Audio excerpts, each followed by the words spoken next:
conference, interested in this international conference, in how we will see the world developing. And from my personal background, my personal experience, and the years working as a foreign minister active worldwide, I can only say there's one key issue for every growing and increasing and successful nation all over the world, and this is education of the young people. This is more than academic life. This is, of course, improving the universities, but it's also vocational training, it's skills initiative, it's practical training, qualification of the young generation. This can make of all these challenges which comes up a great opportunity. The younger the society is, the more potential the society has if education is used in the right direction. It is a world in which the global balance of power is shifting dramatically, in which the political and economic influence must be recompiled. For Germany, Europe, and the United States, this means that old friendships must be even more intensively cultivated and actively explore new partnerships.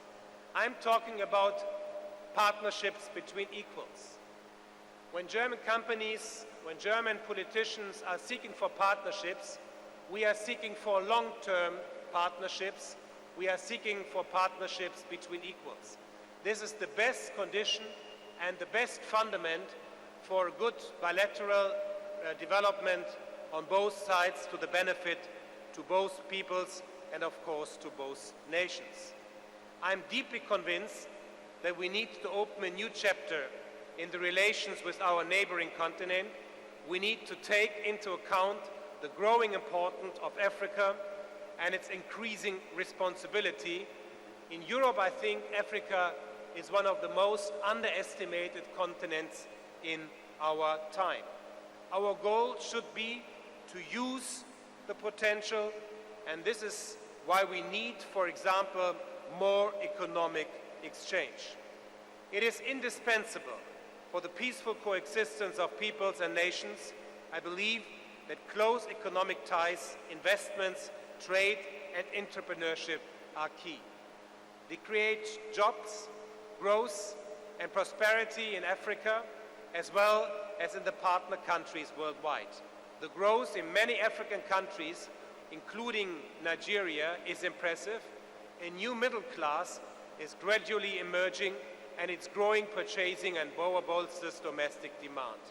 The middle class is the backbone in our own society at home in Germany, and this is why I want to share our personal experience with you, which we had after Second World War, with our success story in Germany. We made the experience, we learned the lesson that a country which is only divided between some rich people and many poor people will not work. The backbone of every stable democracy, the backbone of every stable society is the middle class, are the medium and smaller sized enterprises. This is the backbone, the pillar for everything and for every success story at home in the normal families, ladies and gentlemen. But in order to reach these predictions, this means, of course, that structural change must take place in Africa, and Nigeria is a good example. The share of the agriculture by business sector of the nation's economy has shrunk in the last 20 years. Other emerging success stories are phased up, and also the country has very fertile soil. Of course, we know that your country, Nigeria, has a dramatic, impressive potential of natural resources, especially in the energy area. But we are convinced the country and every country cannot only rely on its oil exports.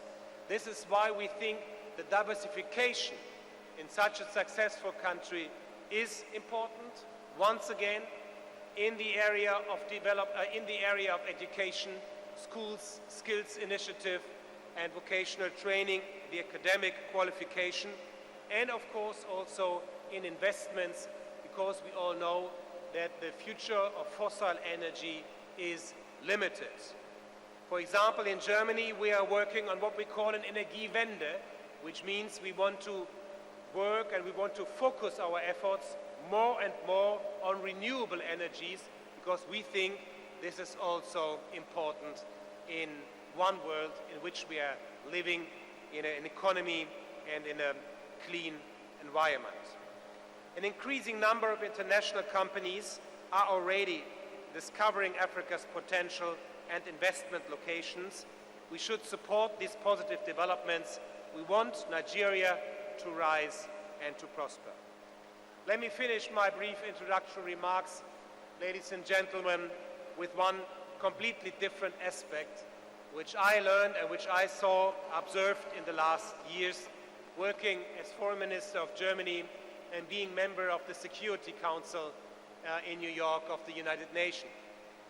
It is not only necessary to change our Western view on Africa's economy, we, and especially I, mean the institutions of the world, must change our political view as well. This means, for example, that the international architecture we have, the political architecture we have, is not reflecting, is not representing the world like we have it today, the world in which we are living today.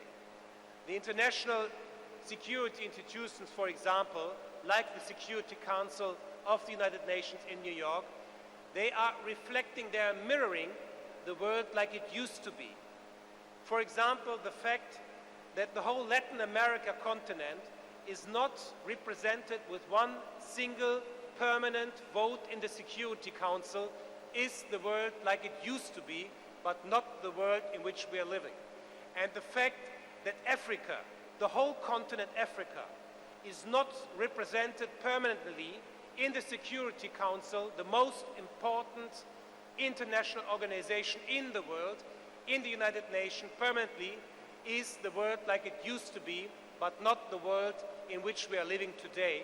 And this is why we are promoting a change, a reform of the United Nations and our international architecture and institutions, what we have. We think this is necessary for a good partnership between you and us. It's not only Africa, it's not only Nigeria, the whole world is changing, and it's now time to shape the world for a better future for all of us. Thank you so much for your attention.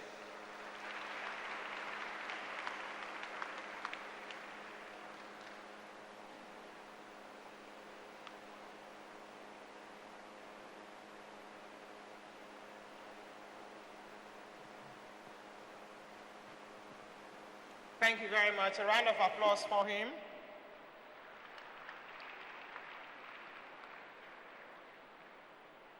I think that at this point, we'd like to now invite our second speaker, who will also speak briefly, and then we'll go to the discussants. Your Excellencies, distinguished ladies and gentlemen, please welcome to the microphone a man who has come at a particular time in our nation where I believe we will need his expertise. Ambassador Daniel Benjamin, former head Counter-Terrorism Bureau of the United States State Department. A round of applause for him, please.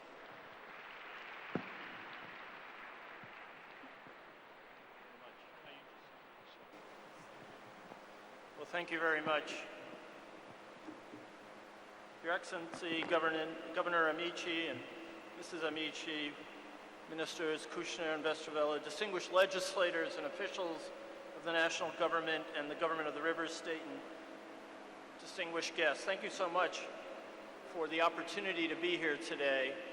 Let me just begin by saying that any questions I had about the vigor and the energy in Nigerian democracy were largely dispelled by that first panel, which was so lively and so vibrant. You know, in my country, we've been working to improve our democracy for